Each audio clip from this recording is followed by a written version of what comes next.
Welcome to Making Austin Rye. Today we are ripping open track number 9 on the album, and this song is about longing. Yes, longing. You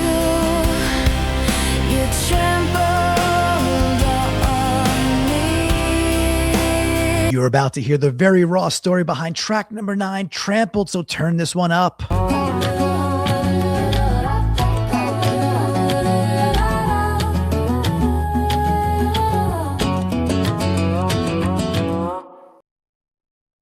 Hello everyone, Clinton Bonner here, and welcome back to Making Austin Rye. I'm releasing a full rock album, 11 tracks in total, with the creative help of AI. These songs are all real and written by some real cool people, initially recorded by real people, so all sorts of humans involved, and now performed by our AI rocker, Austin Rye. If you're new here, hit subscribe, like, and turn on those notifications. Dingle that little bell, why not, as we're releasing a brand new track and behind the scenes making of track basically every week for 11 straight weeks. And I'm thinking about a bonus episode or 2 because I got a few more ideas. So today's track is track number 9, Trampled. And what better way to describe it than to ask AI? This is what Grok had to say about this mysterious track. Trampled is a pleading, atmospheric rock track that captures the raw frustration of unreciprocated longing and emotional dismissal. So do I pay you by the hour, Grok, or how's this work? Where's your couch? If you know what I mean. Where do I lay down, bud? I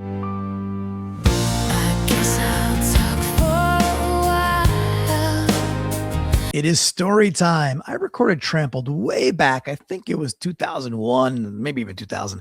I liked it. It had this Radiohead-esque meandering verse to it, and I was singing at a pretty high register. I liked it a lot, but that's not the story because that's not much of a story. The story is that I recorded that song with my father-in-law, Frank Radice Jr., back in that time. He's a really great musician, singer, songwriter, and he's an even better father-in-law. Shout out to you, Frank. You're a good dude. He's got this sweet little home studio, and he knows how to produce and get a great sound. He not only produced this song back then, but he also co-wrote this with me, and during that session that day, he felt the song could use a bridge, and man, he freaking nailed it. Listen to this. Can't you see that I'm serious?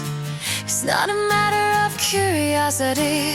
In fact, it was the bridge so nice. It's the only song on this record, I think, where we play the bridge twice. Keep watching this video to see why one of those two bridges is my favorite moment, bar none, on this track. It hits so big. As a song, Trampled kind of rolls into your life. It never feels quite settled, and it leaves you a bit haunted. Vocally and musically, it almost has like a little, evanescence thing going, I would say.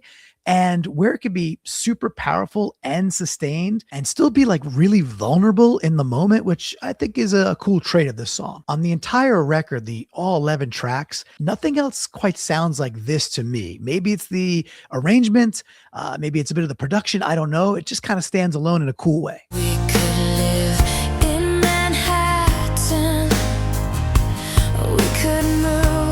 Back to story time we go. You thought I was done talking about my father-in-law, didn't you? Well, guess what? I'm not, and here's why. I get an email from my father-in-law, Frank, I don't know, maybe like 7 months ago now, and it just has the subject line Trampled, and it's a short email saying, hey, I've been messing around with this with AI called Sunno. I put Trampled in, made it a female rocker, and it came out really good. So I pressed play. Stay with me. Stay with me. I listened to it and I wrote him back and I said, this sounds awesome. So not only did my father-in-law record and produce the original track and write that bridge you heard before, which is awesome, he also introduced me to Sunno, and the album version is the version he sent me. I think it's pretty cool. I'm certainly grateful. So for this track, on other tracks, you see I do like Sunno lessons and some like how did I manipulate the AI. On this one, there's just no lessons, no tips or tricks because I just used the version he had sent me. And really, it was just the fire starter that ignited the entire album process. Back to my favorite part of the song. I mentioned the bridge so nice we had to sing it twice. Well, listen to the dynamic change coming out of the first chorus and into this first bridge. If you've got socks on, I don't know what to tell you. They're about to get knocked clean off. Hit it. Can't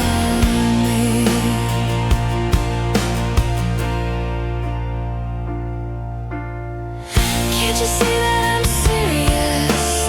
And the moment moment I heard that bridge, the one you just heard, for the first time, I decided right there and then I was going to make an entire album. So I think I owe my father-in-law, Frank, a big thank you. So thank you, Dad, for introducing me to Sunno AI and kickstarting this really cool passion project. I appreciate you. Trampled offers this album a legit ballad, and it holds the cheese too because it has that kind of power. It's just haunting.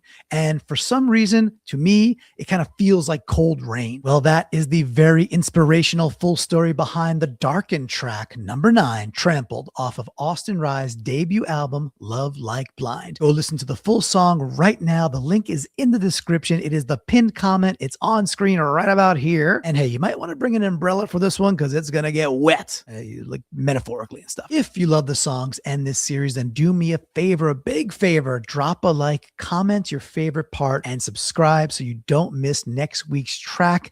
Also share this with some folks in your circle that might just like good music. I hope you like it. If you've got questions about the AI process, ask them in the comments. I read every single one, and I truly do love sharing what I learned. So maybe you could avoid some of the mistakes I made and maybe just even do better than I've already done. I will see you next week for track number 10, 725, the track that weaves between seasons and in spite of physical change is centered around the idea of the warmth of an open fire. That story next week. Here's 6 seconds of 725 right now, and goodbye. I'll see you later. Palest blue eyes,